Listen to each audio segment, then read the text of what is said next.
What is up? It's Monday, Mailbox Monday that is. That's the day that I answer your questions about copywriting, marketing, business building, and more. I'm Roy Furr, this is Breakthrough Marketing Secrets, and here's today's Mailbox Monday question. And a little bit of a heads up, it's a longer question, but when I spent a couple minutes thinking about this, I came to just this clear, simple, and widely useful answer, whether you're brand new and it gives you something to focus on and aspire to, or whether you've been a copywriter for a while, you've been a service provider for a while, because this can apply across multiple expert and service businesses.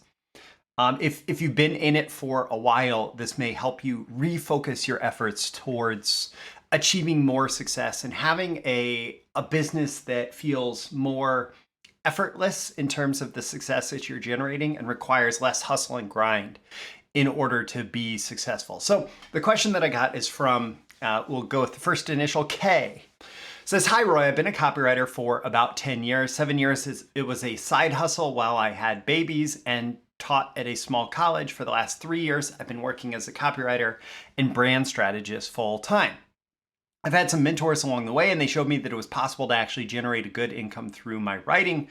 Thing is, I feel like those people were mostly salesy hustlers. They generated business by blasting proposals on Upwork and creating copy fill for mid-level clients. As someone who's a bit more academic, it was a great lesson to learn how to embrace progress over perfection and see how to land a client, any client. Thanks to these mentorships, I learned how to adopt a more entrepreneurial mindset, but it also distracted me from what I really like, which is writing. Many of those mentors closed their put that in air quotes, mentors, closed their copywriting business, aka they failed because they got tired of the hustle and are now business coaches, aka they've created a new kind of hustle." That's a big thing. The grass is greener syndrome strikes again, right? In the meantime, I'm still generating about $150,000 a year, but many of my clients are still looking for copy fill. For some clients, I'm just churning out words and not crafting the kind of work I want to show, or alternatively, I'm crafting some pretty solid work, but I'm getting paid very little. A recent client just told me they landed $4 million in VC funding thanks to a pitch deck and business brief I wrote. They paid me $500 for that, and I'm still waiting for the check. Yep, they're a tech company that still sends paper checks, and yes, I know it's my fault for not asking for more. So, why have I signed up for your newsletter? One, I want to find a new mentor who can help me generate far more than $150,000. I know I'm capable. Two, I want to hone my craft as a copywriter. I've signed up for a six-figure program and going to the boot camp. It's a start. Three, I want to create a network of like-minded entrepreneurs and copywriters who built real businesses by focusing on their craft. You seem like someone who's done this. I'm excited to nerd out on your content, and maybe someday we can connect and talk shop face-to-face. Don't forget, if you have a question you'd like to have answered in an upcoming Mailbox Monday episode, check the link in the description to ask Roy your question. It's at breakthroughmarketingsecrets.com/ask. And with that, let's dive in and I'll answer this question. These are the proven direct response marketing, copywriting, and entrepreneurship success strategies you can use today to write your own ticket and create the life you want. I am Roy Furr, and this is Breakthrough Marketing Secrets. Now, here's today's breakthrough. Okay, before we dive in, I'm going to direct you towards a helpful resource. Today's episode, as usual, is sponsored by me. The relevant link that I want to give you today, and this will be the first link in the description, is to my High-Ticket Copywriting Offers training. High-Ticket Copywriting Offers. So I've done a lot of teaching about copywriting core offers and developing a good offer for your copywriting services, but at some point, especially if you are in a position similar to where Kay is at, you want to move beyond just kind of what is going to give me a consistent income to what do I want to do that is also going to make me a great amount of money as a copywriter. And that's where it comes time to kind of rethink and restructure your offers. And the High-Ticket Copywriting Offers training was all about that. It's about how to build a high-ticket copywriting offer, what makes it different from just any old copywriting offer, and how to sell your high-ticket copywriting offer. So how to connect with the right type of clients who are able to give you the big checks for the writing that you are doing. Again, link is in the description if you'd like to learn more. That's High-Ticket Copywriting Offers. The course is available through the BTMSinsiders training library. There's all sorts of stuff you're going to want to check out while you're in there. It's like Netflix for copywriting and marketing training. But that's a great place to start if today's episode is interesting to you. All right. So first I want to say, Kay, this path has been a good one. The path that you have taken has been excellent, not just for the income, but because what I've noticed through, I don't know, at this point, I've been connected with copywriters since 2009, 2008. Like, I've been fairly consistently connected with copywriters. I've had a ton of conversations about copywriting careers, copywriting trajectories, people who want to be copywriters, all of that stuff, right? And what I found is that most people struggle to get started because they don't put in the reps. They don't do the work. And so, like, what I'm hearing from you is completely on the opposite side of that. You've figured out, you've done a million reps and you just want to be more efficient, more effective, get bigger results for maybe a little bit less work, but also just be focused on the kind of work that you want to do that's not just banging out reps, right? So most people struggle to get started because they don't put in the reps, and you're the opposite. You have put in a ton of reps and clearly you've built up a decent copywriting business. And the other thing, you figured out how to work harder than the vast majority of us. Most people in copywriting probably don't work as hard as you. And you may hear that and think, oh, geez, okay. But also, you've shown that you can do it. You've shown that you have your stuff together, right? And along the way, you learned on the job, you learned what kind of client work you like, you learned what kind of client work you don't like, you learned how to deal with clients, how to invoice clients, you learned the process of going through a project with a client. You've learned all the things that are required to run a successful freelance business, and you've gained skills and confidence to get the work, get the client, get the work, and to deliver on the work. And so many people would trade their problem of struggling to get started, struggling to get their first client, struggling whatever, for your problem. And frankly, most of those people, if you're listening to my episode, there's no problem with listening to the rest of this episode. But if you're a copywriter and you wish you were in Kay's situation, you don't necessarily need the advice that's at the end of this episode. You don't need the advice that follows. You just need to listen to Kay's advice from before, or to do what she said she did. And that is to do the reps, to put in the work, to put in the effort, to basically be willing to do whatever work as you learn and as you grow, and then grow from there into some of what we're going to talk about in a minute. The last big thing that you can take away from everything that you've done so far is you learned what you like and don't like, what gives you momentum, and what takes it away. And so we're going to try and give you more of what you like and more of what gives you momentum, and less of what you don't like and less of what takes it away. And while I'm repeating the word less over and over again, I will say that you need to do less. And I don't necessarily mean you need to work less, although you may decide to work less. I don't know. What I mean is, and this is like a writer downer, right? Your ability to demand money from clients is about who and what you say no to. Your ability to demand money from clients is about who and what you say no to. And so if you are taking on every project from every client, you're basically going to take whatever they give you. Whereas if you clearly define what you are going to say yes, and importantly, what you are going to say no to, your fees will increase, and your ability to demand and get those higher fees will increase significantly. So the way that you do that is you focus on less. It's about having more focused work, about being intentional about the types of clients who you want to go after. It's about being more intentional about the types of work, what you want to do, and say no to everything that is not that, and work towards that. And my understanding, there were some additional comments submitted with this question. My understanding is you're already doing this to some degree.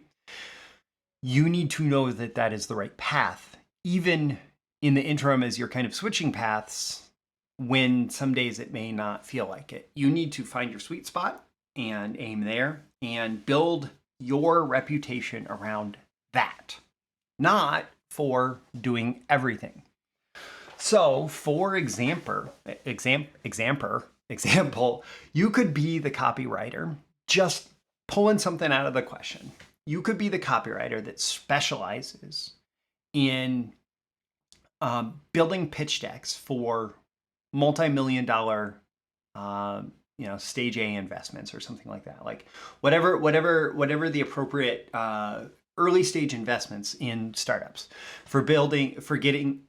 you could be the copywriter who specializes in pitch decks and presentation, and you wouldn't even have to necessarily bill yourself as a copywriter there. You could be the early stage investment pitch expert, and you specialize in helping them develop the pitch deck, develop the pitch notes, develop the presentation style. I don't know. That's just going with one idea. If I was going to go with that idea, I might also consider a bonus based on the amount of capital raised for each investment. And so there could be an initial consultation fee, but make it clear that your consultation fee is just designed to get them up to the point where they are making the pitch. And part of the legal agreement that you form with these companies is that you get a portion of the investment capital. And maybe that involves them asking for $50,000 extra. I don't know. But you want to build whatever it is, you want to build a reputation around your thing, not for doing everything. What's happened here is you've fallen into a very common trap for earlier career copywriters, for more novice copywriters, for people who are just like, I need to pay the bills and I don't care what work I get. This trap is what I've called the WWFF trap. Will write for food. And you can go ahead and Google will write for food, and you can find pictures, turn into memes of the copywriter who is willing to write for food, basically. The writer who is willing to write for food because, I don't know, But it's a broader thing. It's not just about, begging for food. It's not just about will work for food. It's not just about that. It's about this attitude of whatever writing you need me to do, I'll do it for you. It's the natural reaction when we hear, oh my goodness, there are people who will pay us well to write things. Cool. Where do I sign up? Especially if you come from more of a writing background and academic background, and you've realized that style of writing never is really considered to be that valuable in terms of just sheer monetary value. And so you discover, okay, there's this thing called copywriting and I can get paid to write. Cool. Where do I sign up, right? But when you come at it from that approach, essentially you're saying the value is in the writing. But a good copywriter knows the value is in the results. So it's not about the writing, it's about the results that you're able to generate. And if you're selling writing, and if you're saying, what writing do you need me to do? I will do writing for you. The perceived value of what you do is going to be very low. So you're going to get less respect, you're going to get less income, and you're probably going to experience a lot less satisfaction unless, I don't know, you get some strange sense of satisfaction from wiggling your fingers over a keyboard. If you focus on, oh, I love getting these people this result, and you, instead of saying, hey, if you need something written, I'll write it for you, you say, if you are this person and you want this result, I can help you get it. And the tool that you're going to use is the writing. It's like a carpenter probably doesn't say will saw for food or will smack a hammer for food, right? Not the well-paid carpenters. The well-paid carpenter says, hey, you want an addition built for your house? You want a new kitchen? Let me build that for you. And that's going to be way more valuable than I can swing a hammer, right? But will write for food. Hey, if you have a writing gig, I'll do it for you. That's, hey, I can swing a hammer. Versus, hey, I'm going to help you get that result that you want. And that result that you want is what I've called a core offer. And I think, Kay, that you need a new core offer. And so, questions that we might ask here are, what are you best at? What motivates and energizes you? What lifts you up? What projects have you done that you have loved? Where have you created the most value for clients? How can you make all of this repeatable? How can you narrow down the who that this is for? And so when we're looking at this, like, what drives you? What projects do you love the most? What gives you the most energy? And where do those overlap with what people pay you well for? And where, does your creativity shine? All of the things that motivate you, including money, but not limited to money. What things motivate you the most? And who has been the people who have been most able to pay you well for those things? So it could be the early stage investments where the startup is looking to build a pitch deck and really come up with an outline for that pitch. And, arguably that's going to be something similar to how a webinar is structured, or, something similar. Or, I would recommend checking out pitching hacks from Venture Hacks if that's something you're interested in. There's all sorts of different things that you could focus on.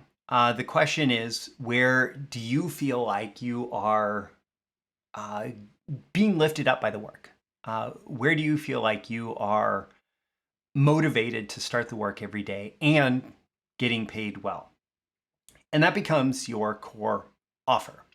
And an offer is going to generally be structured around, number one, who is it for? And so, for example, doing a pitch deck for people competing at Startup Week who may or may not ever turn their crazy idea into a business could be very different from doing a pitch deck for a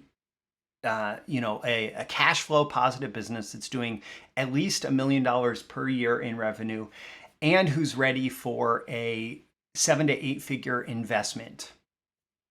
It could be very different, even though the core idea of what you're doing is probably pretty similar. But then if you're able to focus in on, okay, I know these people have a good amount of money, have a good amount of revenue, probably have a pretty good case for investment, and they're just looking for investment capital that's going to allow them to make some kind of, capital investment in their own business, that they're able to scale their business to the next level, that they're able to grow their team, whatever it's going to be, right? But those people have a significant amount of money compared to the person who's competing at Startup Week, right? And so you could do the same work for a different who, and it's going to be more or less valuable. And then what urgent problem do you solve? So, again, I'm talking about the details of an offer here. Who's it for? What urgent problem do you solve? The problem could be they need investment capital, right? I'm going with that.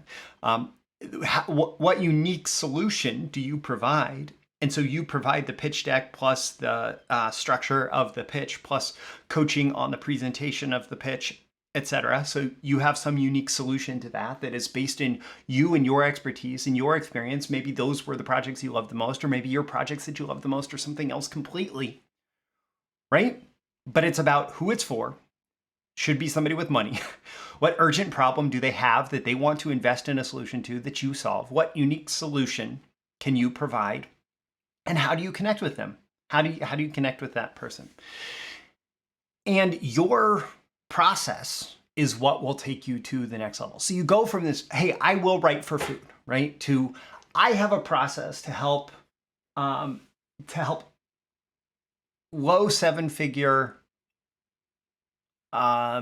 early stage companies get their next round of investment of 7 to 8 figures minimum through a more effective pitch deck, pitch structure, and pitch coaching, right? And yeah, you're still being a copywriter there. You're still designing the messaging. You're still helping them communicate their message in the best possible way, finding their unique story, finding how that story is going to appeal to their particular target market, right? But it's about your process and your uniqueness, right? Your unique process, your unique, and it doesn't have to be that. Like my first copywriting offer that really worked for me, that worked as a higher ticket offer, that's honestly not that different from a lot of what I do today, was I will write a sales letter plus an order form plus 3 emails to drive traffic plus space ad copy, right? And then any additional auxiliary copy that was necessary around that. But it was still this unique campaign, this unique set of copy that clients in a specific industry needed, and that I was able to do on repeat. And then it evolved through time. There are other people who do entire product launches, and that's their approach, or entire webinar campaigns, webinar funnels, that sort of thing. The key is you become the expert authority at something, at your process. And then you find people who want your process, and you become known for the successes that you generate by following your process. When you do this right, part of the reason that your value goes up tremendously is because it becomes about selling you, or even about selling your process that your team implements with you at the helm of the ship, right? But it's about selling you. It's not about selling copy. It's not about selling words. It's not even eventually about selling the results. It's about selling you as the generator of results, and they come to you because you are the person who has that reputation. And that's all, it all becomes positioning. It all becomes your personal brand, if you want to use the brand term, right? But that's how you move up from being this low ticket hustle and grind copywriter to this expert authority in your market, and your market actually becomes you, the market of you, right? So don't forget, check out the High-Ticket Copywriting Offers training if you would like to learn more along these lines. If you are more at the introductory level, my Copywriter's Roadmap to Building a Core Offer is probably a better fit. It still sets you on the right path, maybe even earlier than Kay is hopping on it, right? But it still is focused on the right level thinking. All of it is included with the BTMSinsiders training, so you can sign up for a month and you can binge those 2 trainings plus whatever else in the catalog that you want. Then you can keep the catalog, keep the membership for as long as you like, or stop at the end of a month. It's a monthly membership like Netflix, right? And don't forget, if you have a question you'd like to have answered, that link is in the description as well. All those links are there. I'm Roy Furr. This is Breakthrough Marketing Secrets, and sound off. Let me know what value you got out of this episode. I look forward to seeing you again next time. See you soon. Bye. Thank you once again for tuning in to this daily episode of Breakthrough Marketing Secrets. Remember, check out the links with this episode for even more value. Now make sure you like, comment, share, subscribe, and engage in every way you can to keep this show going and growing and delivering daily value to you. I'll catch you soon for your next big breakthrough.